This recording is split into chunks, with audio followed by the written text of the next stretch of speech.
자, 연세대학교 2번 문제. 여기는 지금 뭐야? 해석 문제로 나왔지? 문제 2번. 우리 이제 배영식 문제. 문제 2번에서는 재심을 나이표를 해석의 대상이 뭐야? 표제. 이 표를 어떻게 해요? 가, 나, 다의 주장과 관련지어. 이것과 관련지어 해석하시오. 이거야. 이런 경우에는 지금 이제 해석의 대상이 뭡니까? 표죠.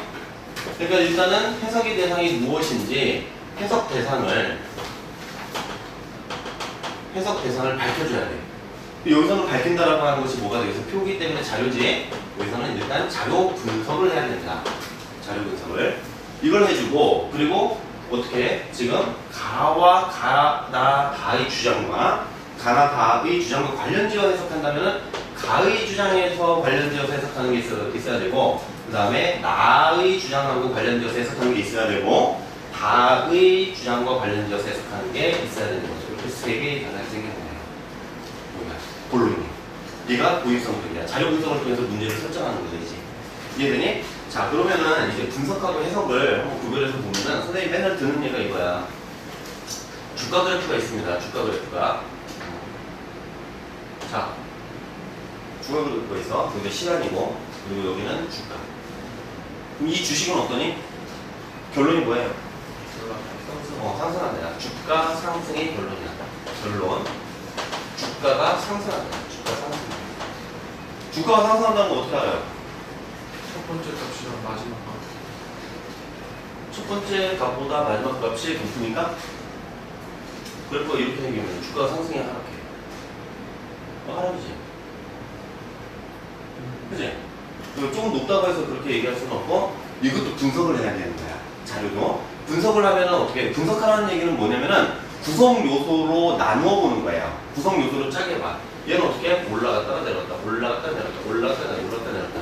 올라갔다 내려갔다 이것을 하나의 주기로 보고서 이렇게 잘라내면 어떻게 돼?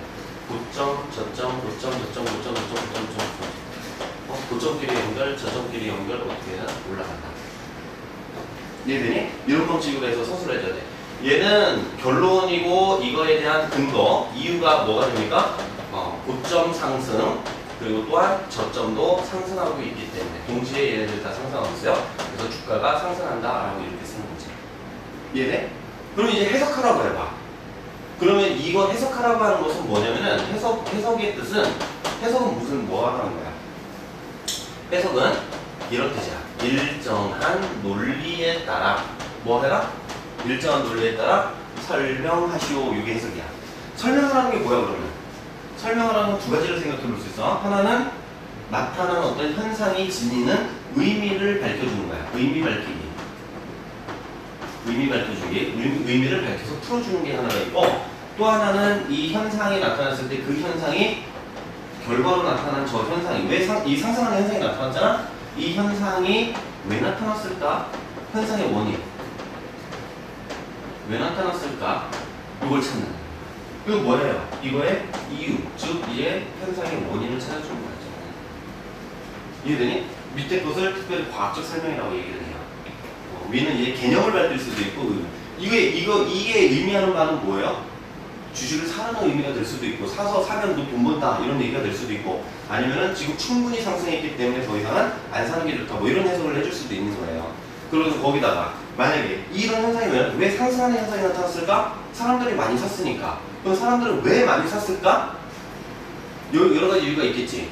그치? 예를 들어서 얘네가 무슨 한미약품 같이 새로운 특허. 엄청난 부를 창출해낼 수 있는 새로운 특허를 개발해서 그것을 팔고 있기 때문에 이럴 수도 있는 거고. 아니면 정부가 BT 산업을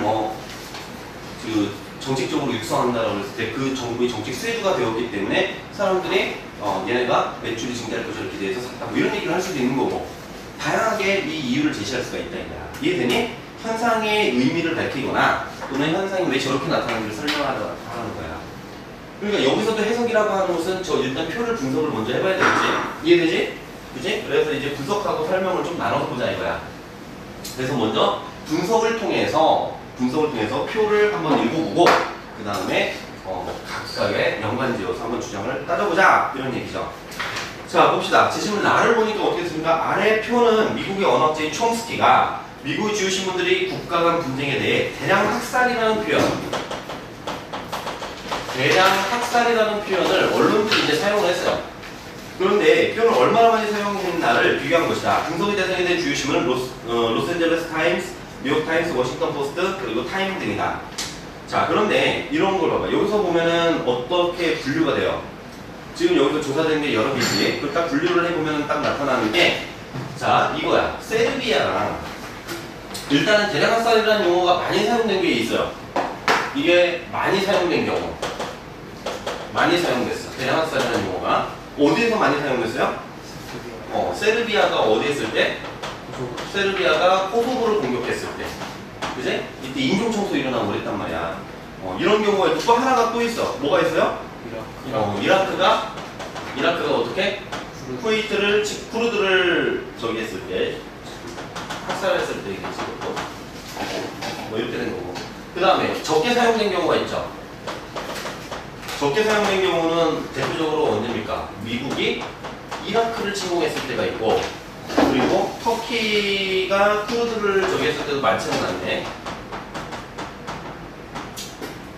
그리고 인도네시아. 인도네시아는 약간 중립적으로 보이지?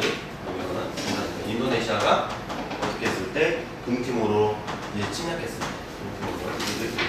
자, 일단은 여기서 볼 때 이제 눈에 띄는 게 뭡니까? 중요하게 일단은 봐줘야 하는 것이 이거. 얘네를 왜? 이 항목들이 이 조사된 게 이렇게 많다라고 할 때는 이렇게 분류를 해주는 게 좋은 거죠. 많이 사용된 경우가 있고 적게 사용된 경우가 있단 말이야. 많이 사용됐을 때는 어떤 경우에? 이런 거예요. 공격 국가가 어디일 때? 공격 국가가 얘네들. 일단은 이라크 전쟁을 했던 건 알지. 걸프전도 있었고, 그때 이제 쿠웨이트 침공했을 때고, 1992년인가? 그리고 2003년에는 이라크 전쟁이 있었고, 미국이 저기 했을 때도 있었고. 근데 물론 이것은 지금 이라크가 그러니까 90년부터 99년이니까 지금 이라크 전쟁이 들어간 건 아니죠. 근데 어쨌든 여기에서 볼 때 이렇게 많이 사용됐다라고 하는 것은 자기네가 침공했을 때보다 어떤 거야?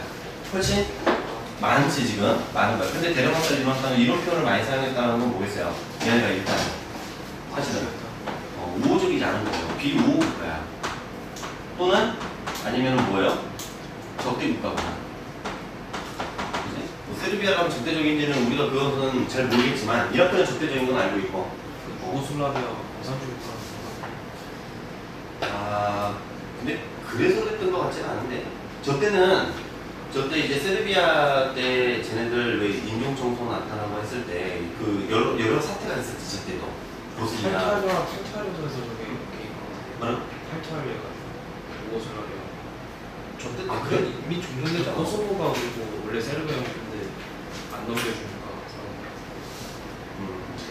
근데 이때 뭐 어쨌든 간에 지금 여기에서 볼 때 우리가 배경 지식이 있든 없든 간에 일단은 이 문제에 가치 개입이라는 측면에서 전체 주제를 아우르는 주제가 지금 가치 개입이 된다는 거죠. 이 가치 개입이라고 하는 주제와 관련해서 볼 때 지금 여기서 대량 학살이라고 하는 용어는 부정적인 뉘앙스를 띠고 있지. 그치? 그래서 이제 부정적인 뉘앙스를 띠면서 얘네들한테 어떻게 하는 거예요? 부정적인 여론을 파괴시키는 걸로 볼 수가 있는 거예요. 여기서 많이 사용됐다는 게. 그지? 일단 그렇게 볼 수가 있어. 그리고 적게 사용한 것은 당연히 자국에 대해서. 그리고 자기하고 가까운 국가. 그지? 여기는 우호적인 국가지. 우호 국가에 대해서. 이렇다는 얘기를 할 수가 있지. 자, 그러니까 여기에서 보면은 이제 여기서 정리할 것은 뭐겠어요? 우호적인 경우에는 그 대량학살과 같은 어떤 가치가 개입된 용어를 저 표현을 덜 사용하고 그리고 여기에서는 많이 사용한다라고 하는 것을 이제 결론을 내릴 수가 있는 거죠. 그게 정리가 되고 가나 다와 관련지어서 저걸 해석을 한다면 어떻게 될까? 가에서는 뭐 얘기했어요? 가치 중립해야죠. 그지? 가치 중립해야 되고 여기서는 뭐예요? 이제 승자의 역사로서 자국의 이데올로기하고 관련된 문제, 자국 이데올로기, 정당화, 이거와 관련된 거고. 제시문 다에서는 뭡니까? 얘는 문학을 통해서 보편적 가치를 지향해야 돼. 보편적 가치 지향. 그지? 이게 얘네들의 가까이 결론이란 말이야. 주장이란 말이야. 요거하고 관련해서 보면은 지금 미국의 언론들은 가치 중립을 지켰습니까? 안 지켰습니까? 가히 관점에서 볼 때? 안 지킨 거예요. 얘네들은 뭐 한 거냐면은 지금 해석하라고 했지만 사실 여기에서 그렇게 한 이유를 제시하면서 평가까지도 이루어질 수가 있어요. 얘 입장에서 볼 때. 요거하고 관련되어서 보면은 얘네들은 언론은 뭐 해야 돼? 언론은 사실을 보도해야 되고 진실을 보도해야 되는 거지. 근데 이런 부정적인 용어를 심지어 여기까지 되냐면 59. 사설하고 칼럼에서는 50도 했고 뉴스 기사는 몇 번입니까? 뉴스 기사랑 사설 칼럼도 좀 다르죠? 성격이 달라. 뉴스 기사는 어떻게 나가요? 그냥 사실만 보도하는 거야. 근데 사설이나 칼럼은 주관적이에요. 그 언론사에 뭐가 들어갑니까? 논조가 들어가기 때문에 걔네들의 기본적인 그 기조가 있단 말이야. 그 기조에서 이제 쓰는 거지. 뉴스 기사 118번이나 나가고 사설 칼럼도 한 20번 이렇게 나가는 게 아니라 미국 봐봐, 미국. 미국이 이라크를 공격을 했을 때는 뉴스 기사 10번밖에 안 나갔고 사설 칼럼은 10분의 1밖에 안 돼요. 근데 뉴스 기사가 세르비아가 코소보를 공격했을 땐 118번이나 되고 사설은 그거의 절반 수준에 가깝단 말이야. 그지? 그러니까 사설로서 이렇게 공격을 하고 있는 거야, 지금. 얘네가. 이제 그 관계를 놓고 봤을 때 지금 언론은 사실은 진실을 보도해야 되는데 얘네들은 그렇지를 못한 거죠. 그지? 얘 입장에서 이제 해석을 한다면은 이것은 미국의 입장을 주관적인 관점 또는 자신의 규범, 자신의 미국적 이데올로기, 가치 이런 것들을 지향하고 있는 것으로 지금 해석이 되는 거지. 그지? 그러면서 이것은 하지 못하고 있다는 이런 평가까지도 얘기를 할 수가 있는 거죠. 승자의 역사 이렇게 볼 때는 어떻습니까? 얘의 관점에서 볼 때는 당연해 보이는 거죠. 그지? 이제 미국이 자신들의 어떤 국가주의적인 입장에서 미국 애국주의적인 입장, 미국의 가치를 보편적 가치로 자신들이 설정을 해놓고 그래놓고서 어떻게 하는 거야? 자신들의 미국이 이라크 공격은 마치 정당한 것처럼 만들고 타국이 다른 국가들을 또 공격했을 때는 부당한 공격으로 부당한 것으로 이제 왜곡하기까지도 할 수 있다. 이런 거지. 그렇게 얘기를 할 수 있고. 보편적 가치 지향의 측면에서 볼 때는 어떻습니까? 이런 평가가 좀 이중적일 수도 있는데, 여기서 해석을 한다면은 미국이 이제 자국이 개입되지 않은 상황에서 세르비아나 코소보의 이런 코소보 공격이나 아니면은 또 뭐가 있었습니까? 이라크의 쿠르드 침공이라고 하는 것을 뭘로 보는 거야? 인권유린, 그지? 인권유린, 인종청소하고 인권유린했던 이런 것은 보편 가치를 훼손한 사건을 보도하는 것이라고 볼 수가 있겠지. 우호적으로 본다면, 긍정적으로 이제 본다면, 그리고 또 더 나아가서 미국이 이라크를 침공했을 때도 단편적인 기사나 10번이나 나갔다라고 하는 것 이렇게 해서 얘기를 할 수가 있어요. 근데 그건 얘기가 좀 쉽지는 않을 것 같아요. 최소한 이제 자국과 관련해서는 자국과 관련돼서는 보편적 가치가 그러니까 왜 자국이 관련되지 않은 상황에서는 보편적 가치 지향이 나타나고 있고 자국에서도 이제 어느 정도로 나타난다 이렇게 얘기를 할 수도 있기는 한데 그 뒷부분은 좀 사실 정당하긴 어려워. 왜냐면은 횟수가 너무 적어. 똑같은 이제 9년 정도 사이에서 일어난 일인데. 근데 일단은 이 주장과 관련해서 볼 때 여기에서 제시문단은 문학이 보편적 가치를 지향해야 한다고 했다는 거. 그거 관련해서 볼 때 이러한 대량 학살이라고 하는 용어를 많이 사용한다라고 하는 것은 그게 보편적 가치 지향이라는 관점에서 이제 볼 수 있다라는 거 하는 거죠. 인권 유린이 일어나고 있다는 거. 그것을 폭로하는 거지. 이런 방식으로 이제 해석을 이제 해줄 수 있을 겁니다. 이해돼?